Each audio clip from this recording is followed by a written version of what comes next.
नमस्कार मित्रांनो, जगणं म्हणजे वारा. वाऱ्यासारखं स्वच्छंदीपणे वाहत राहायचं. कधी कधी वाऱ्यासारखं सुसाट सुटायचं, तर कधी वाऱ्यासारखं मंद वाऱ्याची झुळूक होऊन व्हायचं, तर कधी कधी थांबायचं असतं. जगताना नेहमी आसव ही हसवून लपवायची असतात, तर पडल्यानंतरही पुन्हा त्याच उमेदीनं उभं राहायचं असतं. मित्रांनो, जगताना सावलीच्या शोधात उन्हात चालायचं असतं आणि कधी कधी मोकळ्या आभाळाखाली स्वच्छंदीपणे झेप घ्यायची असते. जगताना दुःखाचे साठे हे जपायचे नसतात, तर आनंदाचा प्रत्येक क्षण ओंजळीने भरायचा असतो.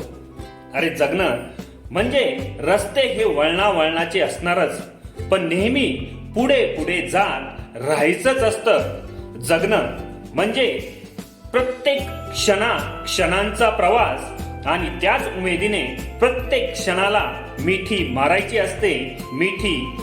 असते. Thank you very much. Do take care of yourself. Be safe. फिर मिलेंगे. Smile please. Thank you.